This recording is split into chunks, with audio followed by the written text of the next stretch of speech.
Baik, bismillahirrahmanirrahim. Siang dan salam sejahtera bagi kita semua. Pertama-tama, marilah kita panjatkan puji syukur kehadirat kesehatan dan keselamatan sehingga kita dapat berkumpul di ruang virtual ini. Tak lupa pula salawat serta salam semoga tetap tercurahkan kepada junjungan kita Nabi Muhammad SAW. Adapun topik yang akan kami bahas pada hari ini adalah sistem pendidikan nasional. Perkenalkan, saya atas nama Zahra Paraditat Sauri Arabe yang akan bertugas sebagai moderator dan akan membimbing jalannya diskusi pada hari ini. Adapun anggota kelompok saya yaitu Hafsyari Dewi sebagai pemateri pertama, Andi Ayu Wulandari sebagai pemateri kedua, Andi Yustikasari sebagai pemateri ketiga, dan Resti Jusnaini sebagai pemateri keempat. Baiklah, untuk mengefisienkan waktu, langsung saja kita pada materi pembahasan. Untuk materi pertama, saya persilahkan kepada Saudari Hafsyari Dewi untuk memaparkan materinya. Baik, saya akan memaparkan materi tema jalur pendidikan. Jalur pendidikan menurut ketentuan pasal 1 angka 7 Undang-Undang Nomor 20 Tahun 2003 tentang Sistem Pendidikan Nasional adalah wahana yang dilalui oleh peserta didik untuk mengembangkan potensi diri dalam suatu proses pendidikan yang sesuai dengan tujuan pendidikan. Penyelenggaraan sistem pendidikan nasional dilaksanakan melalui dua jalur, yaitu jalur pendidikan sekolah dan jalur pendidikan luar sekolah yang sering disingkat dengan PLS. Jalur pendidikan sekolah merupakan pendidikan yang diselenggarakan di sekolah melalui kegiatan belajar mengajar secara berjenjang dan berkesinambungan, atau pendidikan dasar, pendidikan menengah, dan pendidikan tinggi. Bersifat formal, diatur berdasarkan ketentuan-ketentuan pemerintah dan mempunyai keragaman pola yang bersifat nasional. Jalur pendidikan luar sekolah merupakan pendidikan yang bersifat kemasyarakatan yang diselenggarakan di luar sekolah melalui kegiatan belajar mengajar yang tidak berjenjang dan tidak berkesinambungan seperti kepramukaan, berbagai kursus, dan lain-lain. Pendidikan luar sekolah tidak bersifat formal dalam arti tidak ada keragaman pola yang bersifat nasional. Dalam hubungan ini, pendidikan keluarga merupakan bagian dari jalur pendidikan luar sekolah yang diselenggarakan dalam keluarga yang berfungsi utamanya menanamkan keyakinan agama, nilai budaya, dan moral, serta keterampilan praktis. Jalur pendidikan terdiri dari pendidikan formal, pendidikan non-formal, dan pendidikan informal. Pendidikan formal adalah jalur pendidikan yang terstruktur dan berjenjang yang terdiri atas pendidikan dasar, pendidikan menengah, dan pendidikan tinggi. Misalnya PAUD, SD, SMP, SMA, sampai perguruan tinggi. Pendidikan formal memiliki kurikulum pengajaran yang telah ditetapkan, maka tujuan pendidikan lebih terarah.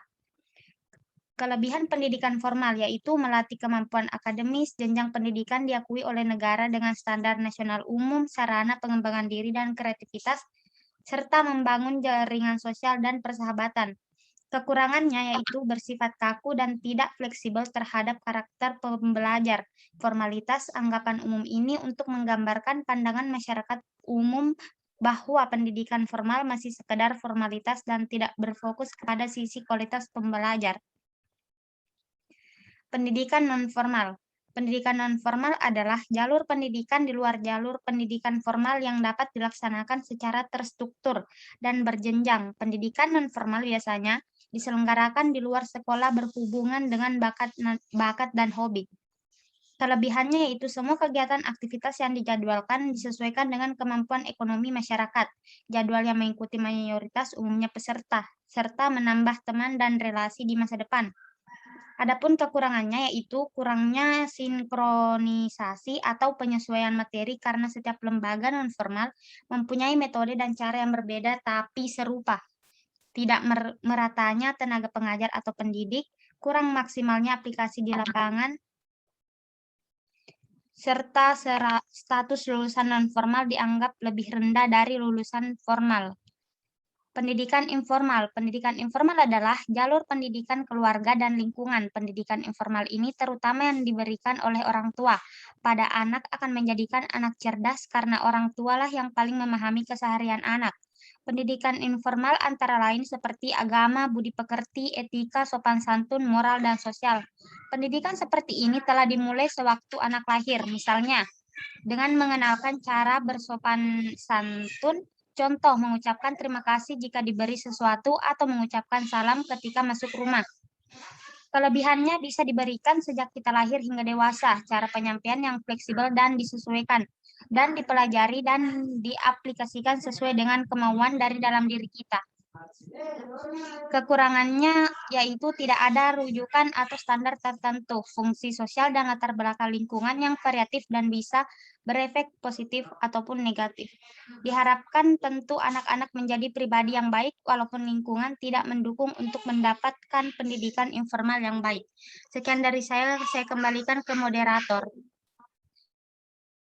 Baik, selanjutnya saya persilakan kepada Saudari Andi Ayu Landari untuk memaparkan materi kedua.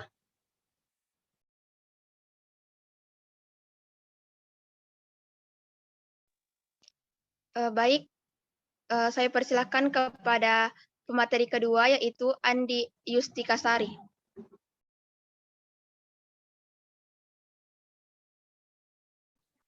Mohon maaf sebelumnya karena jaringan Saudari Andi Ayu kurang stabil, maka saya akan melanjutkan materi yang kedua.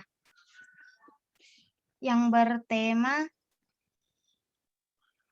jenis pendidikan. Menurut pasal 1 angka 9 Undang-Undang Dasar nomor 20 tahun 2003, sistem pendidikan nasional adalah kelompok yang didasarkan pada kekhususan tujuan pendidikan suatu satuan pendidikan. Menurut tujuannya, pendidikan Pancasila. Pendidikan Pancasila adalah mata kuliah pengembangan kepribadian yang menjelaskan tentang landasan, tujuan, sejarah, paham kebangsaan Indonesia, Pancasila sebagai filsafat, Pancasila sebagai ideologi nasional bangsa dan negara Indonesia. Sekian, karena Anda telah bergabung, saya kembalikan ke moderator.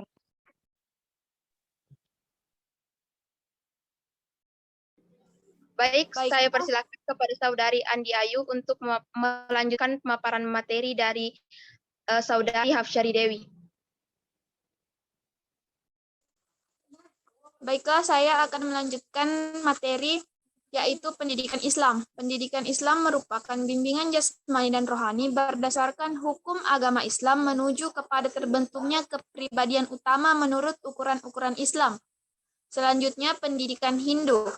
Pendidikan Hindu adalah suatu upaya dalam rangka turut serta menyukseskan pembangunan nasional dalam rangka bidang keagamaan yang dilaksanakan secara luas, terencana, dan terus-menerus guna mengajak umat Hindu untuk mempelajari, memahami, menghayati, mengamalkan ajaran agamanya. Pendidikan Katolik. Pendidikan Katolik adalah usaha yang dilakukan secara terencana dan berkesinambungan dalam rangka mengembangkan kemampuan peserta didik untuk memperteguh iman dan ketakwaan terhadap Tuhan Yang Maha Esa sesuai dengan ajaran Gereja Katolik. Bagian C, menurut lembaga pendidikan, pendidikan keluarga. Pendidikan keluarga adalah segala usaha yang dilakukan oleh orang tua berupa pembiasaan dan improvisasi untuk membantu perkembangan pribadi anak. Pendidikan sekolah. Pendidikan sekolah adalah upaya untuk mencerdaskan dan mencetak kehidupan bangsa yang bertakwa, cinta, dan bangga terhadap bangsa dan negara, tampil, kreatif, berbudi pekerti yang santun, serta mampu menyelesaikan permasalahan di lingkungannya. Pendidikan masyarakat. Pendidikan masyarakat adalah layanan pendidikan yang diperuntukkan bagi masyarakat tanpa melihat perbedaan tingkat pendidikan, usia, status sosial, ekonomi, agama, suku, dan kondisi mental fisiknya, yang mempunyai keinginan untuk menambah dan meningkatkan kompetensi untuk meningkatkan kesejahteraan. Menurut aspek pendidikan, pendidikan intelektual.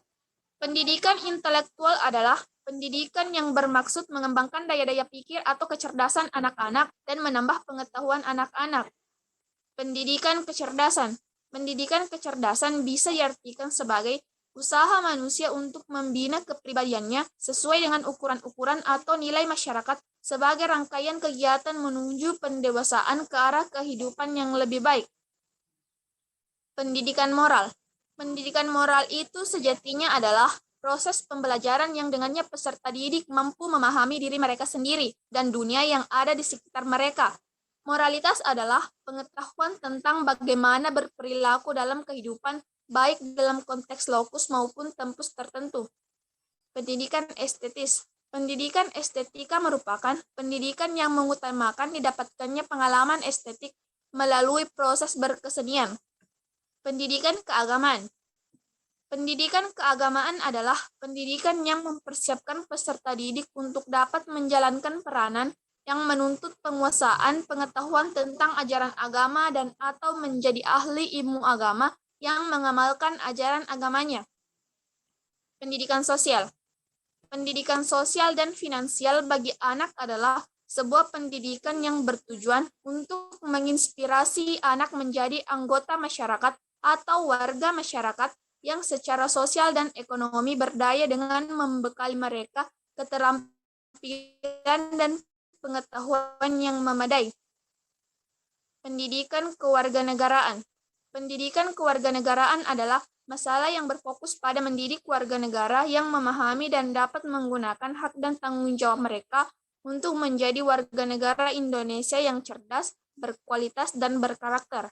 Pendidikan jasmani. Pendidikan jasmani adalah suatu proses pendidikan yang diperuntukkan untuk seseorang atau anggota masyarakat yang dilakukan secara sadar dan sistematik. Pendidikan keterampilan. Pendidikan keterampilan adalah bimbingan yang diberikan kepada anak agar memiliki kemampuan dalam hal membuat atau menciptakan sesuatu untuk melakukan kegiatan atau hal baik dan cermat terhadap sumber-sumber yang ada di lingkungannya menjadi barang-barang kerajinan yang bermanfaat untuk memenuhi kebutuhan. Bagian E, menurut keadaan perkembangan peserta didik. Yang pertama, pendidikan prenatal. Pendidikan pada masa prenatal adalah usaha sadar orang tua mengenai pendidikan yang diberikan kepada anak sebelum lahir melalui ibunya yang bersifat peneladanan. Tahap-tahap pelaksanaan pendidikan prenatal dalam Islam meliputi memilih pasangan hidup, pernikahan, dan membina rumah tangga, hubungan suami istri, dan kehamilan. Selanjutnya, pendidikan bayi. Pendidikan bayi adalah anak sejak melalui pemberian rangsangan pendidikan untuk membantu pertumbuhan dan perkembangan jasmani dan rohani agar anak memiliki kesiapan dalam memasuki pendidikan lebih lanjut. Pendidikan anak. Pendidikan anak dalam arti luas adalah semua perbuatan dalam usaha manusia yang dilakukan secara sadar dari orang dewasa untuk memberikan pengaruh pada anak didiknya agar dapat meningkatkan kedewasaan dan bertanggung jawab atas segala tindakan atau perbuatannya secara moral. Selanjutnya, pendidikan pemuda. Pendidikan kepemudaan adalah pendidikan yang diselenggarakan untuk mempersiapkan kader pemimpin bangsa seperti organisasi pemuda, pendidikan kepanduan atau kepramukaan, keolahragaan, palang merah, pelatihan kepemimpinan pecinta alam, serta kewirausahaan. Selanjutnya, pendidikan dewasa.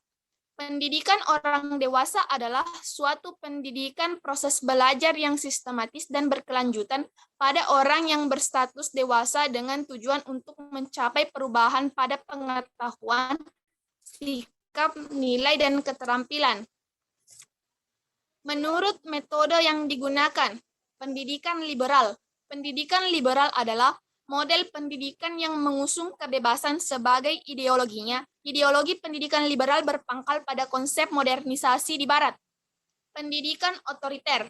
Pendidikan otoriter merupakan gaya pengasuhan yang cenderung keras dan menuntut anak. Namun, respon penghargaan terhadap anak rendah. Umumnya, orang tua menerapkan pola ini dengan tujuan pendidikan demokrasi. Pendidikan demokrasi pada hakikatnya membimbing peserta didik agar semakin dewasa dalam berdemokrasi dengan cara mensosialisasikan nilai-nilai demokrasi agar perilakunya mencerminkan kehidupan yang demokratis. Demikian materi jenis-jenis pendidikan, saya kembalikan kepada moderator.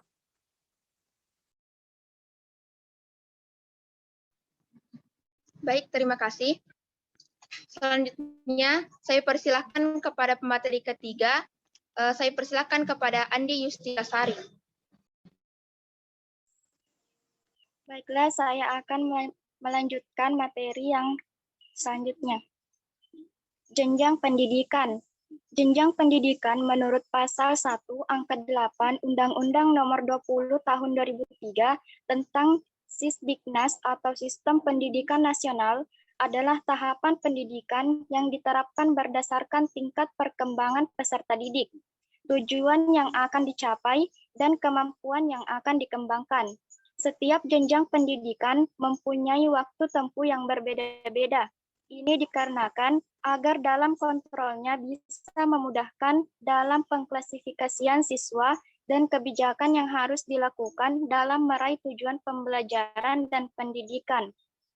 Pada Juni 2015, Indonesia telah menetapkan bahwa masa sekolah atau wajib belajar dilaksanakan selama 12 tahun, yang berarti seorang peserta didik wajib belajar selama 12 tahun.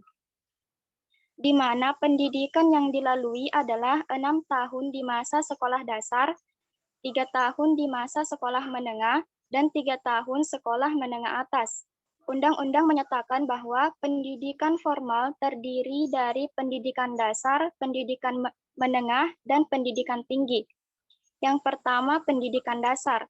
Pendidikan dasar yang merupakan jenjang pendidikan yang menjadi dasar untuk melanjutkan ke pendidikan tingkat menengah dapat berbentuk sekolah dasar, madrasah ibtidaiyah, atau bentuk lainnya yang sederajat.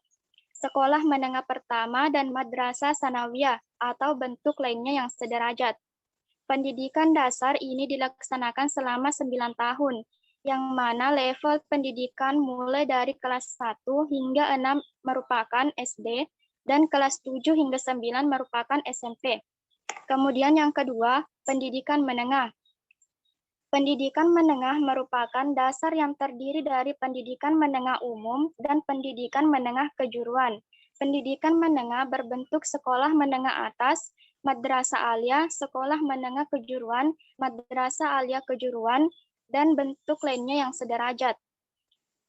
Durasi studi adalah 3 tahun. Masa pendidikan menengah dalam hubungan ke bawah berfungsi sebagai lanjutan dan perluasan pendidikan dasar, dan dalam hubungan ke atas mempersiapkan peserta didik untuk mengikuti pendidikan tinggi ataupun memasuki lapangan pekerjaan. Yang terakhir, pendidikan tinggi. Pendidikan tinggi merupakan jenjang pendidikan setelah pendidikan menengah yang mencakup program pendidikan diploma, sarjana, magister, spesialis, dan doktor yang diselenggarakan oleh perguruan tinggi. Pendidikan tinggi diselenggarakan untuk menyiapkan peserta didik menjadi anggota masyarakat yang memiliki kemampuan akademik atau profesional yang dapat mengembangkan dan menciptakan ilmu pengetahuan, teknologi, dan kesenian. Satuan pendidikan yang menyelenggarakan pendidikan tersebut disebut perguruan tinggi yang dapat berbentuk akademik, politeknik, sekolah tinggi, institut, dan universitas. Agar misi, tugas, dan cita-cita dari lembaga pendidikan, yakni perguruan tinggi bisa terlaksana, perguruan tinggi akan mengembang amanat Tridharma, pendidikan tinggi yang terdiri dari pengabdian masyarakat, penelitian, dan pendidikan. Terima kasih, saya kembalikan ke moderator.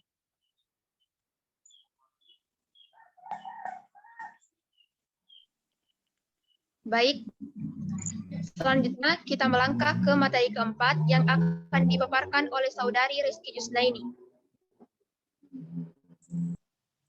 Materi keempat yaitu 2 SNP, Standar Sarana dan Prasarana. Standar sarana dan prasarana adalah kriteria minimal yang harus dipenuhi berkaitan dengan tempat belajar, tempat berolahraga, tempat ibadah, laboratorium, perpustakaan, bengkel kerja, tempat bermain, dan tempat lain di suatu instansi pendidikan seperti sekolah.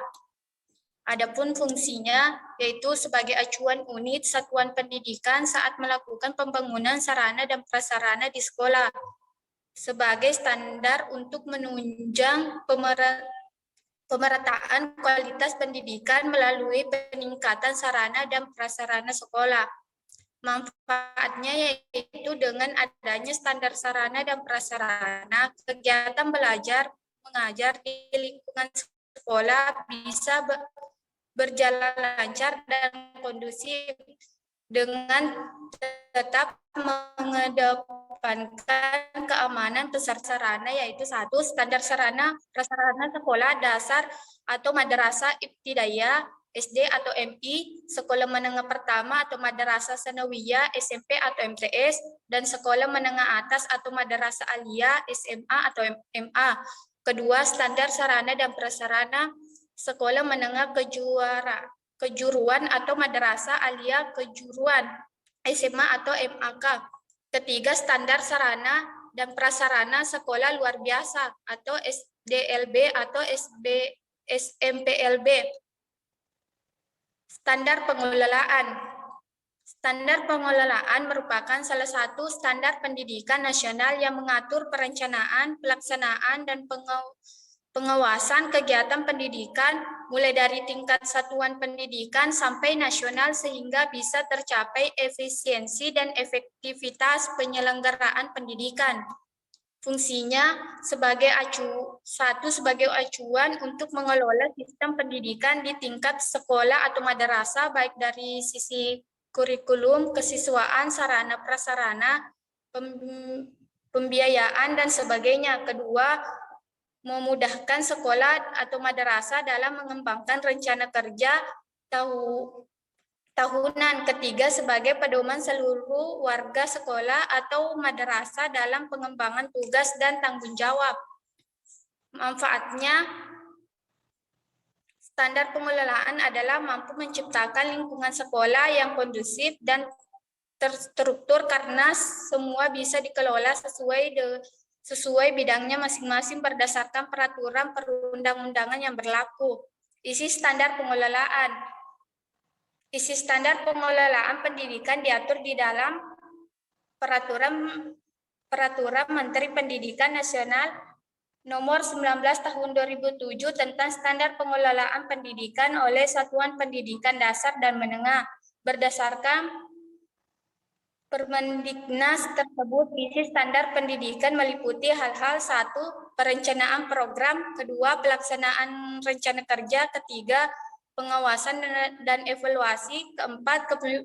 Kepemimpinan sekolah atau madrasah, 5. Sistem informasi dan manajemen, 6. Penilaian khusus. Itulah tadi materi 2 SNP. Saya kembalikan kepada moderator. Baiklah, terima kasih. Baiklah teman-teman, kita telah mendengarkan pemaparan materi dari kelompok kami. Selanjutnya, kami buka sesi tanya-jawab dengan peraturan yang akan saya bacakan, yaitu setiap kelompok hanya memberikan 1 pertanyaan.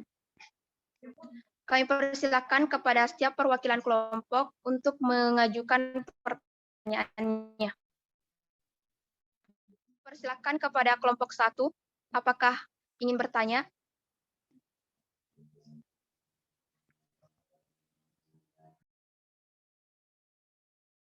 Apakah dari perwakilan kelompok 1 ingin bertanya?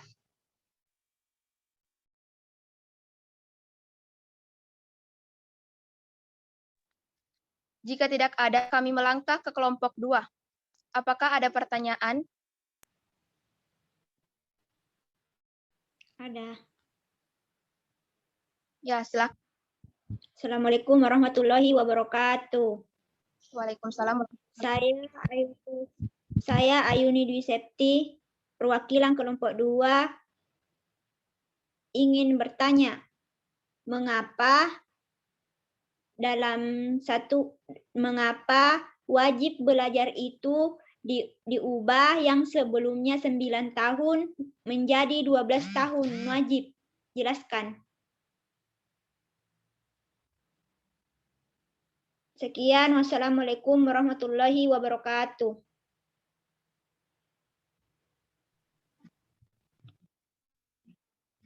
Mohon maaf, bisa diulang pertanyaannya?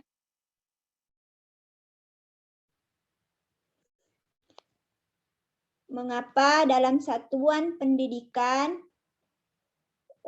wajib belajar itu, yang dulunya wajib belajar itu 9 tahun, sekarang diubah menjadi 12 tahun? Jelaskan. Assalamualaikum warahmatullahi wabarakatuh. Waalaikumsalam warahmatullahi wabarakatuh. Baik, terima kasih. Kami melangkah ke kelompok 4. Apakah ingin bertanya? Kami persilakan kepada kelompok 3. Di kelompok 4.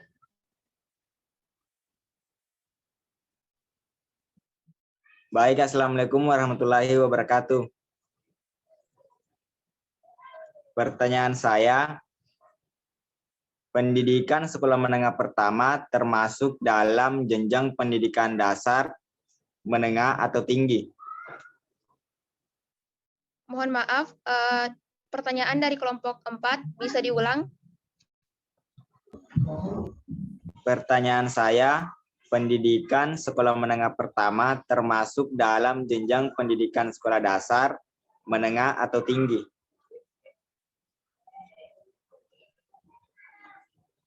Sekian dan terima kasih. Wassalamualaikum warahmatullahi wabarakatuh. Waalaikumsalam warahmatullahi wabarakatuh. Selanjutnya, saya persilakan kepada kelompok 5 untuk mengajukan pertanyaannya.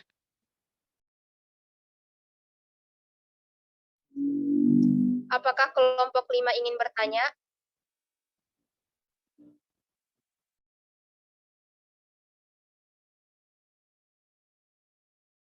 Kami persilakan kepada kelompok 5, apakah ingin bertanya?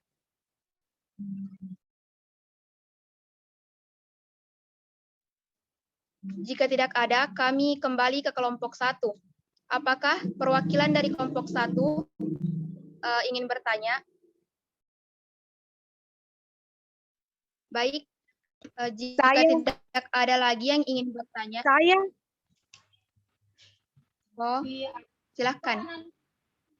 Ya, jelaskan apa perlunya standar proses pendidikan bagi pencapaian kualitas proses pembelajaran.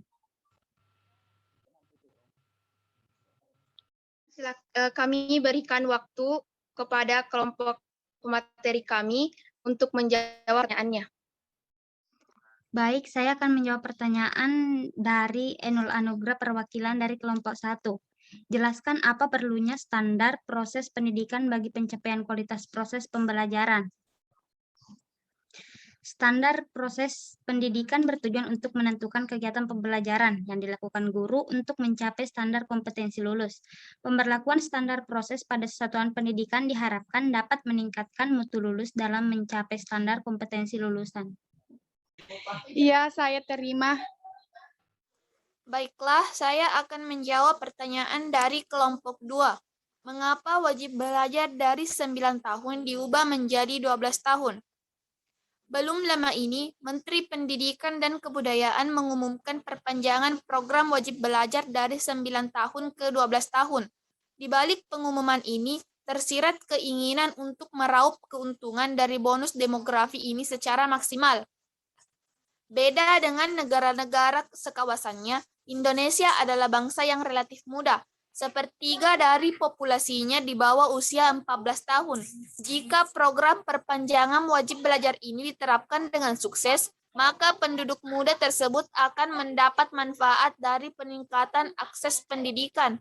Anak-anak ini membawa peluang yang sangat besar. Ketika mereka bergerak menuju pasar tenaga kerja, mereka memiliki potensi untuk meningkatkan pendapatan per kapita nasional sebelum usia penduduk mengalami penuaan dan tingkat ketergantungan meningkat. Untuk meraih keuntungan dari bonus demografi ini, generasi yang disebut-sebut generasi emas oleh Mendikbud ini harus diberi pendidikan yang lebih baik dan kesempatan belajar hingga sekolah menengah. Apakah saudari Ayuni memahami jawaban dari kelompok kami? Iya, saya terima. Terima kasih. Baik, saya akan menjawab pertanyaan dari kelompok 4. Pertanyaannya, pendidikan sekolah menengah pertama termasuk dalam jenjang pendidikan dasar, menengah, atau tinggi. Pendidikan sekolah menengah pertama termasuk dalam jenjang pendidikan dasar, karena pada pendidikan dasar ini dilaksanakan selama 9 tahun, yang mana level pendidikan mulai dari kelas 1 hingga 6 merupakan sekolah dasar atau SD, dan kelas 7 hingga 9 merupakan sekolah menengah pertama atau SMP. Terima kasih. Saya terima jawabannya. Terima kasih. Baiklah, sekian pemaparan materi dari kelompok kami. Saya ingin mengajak teman-teman untuk mengucapkan hamdalah. Alhamdulillah. Terima kasih, lebih dan kurangnya mohon dimaafkan. Wabillahi taufiq wal hidayah. Wassalamualaikum warahmatullahi wabarakatuh. Waalaikumsalam warahmatullahi wabarakatuh.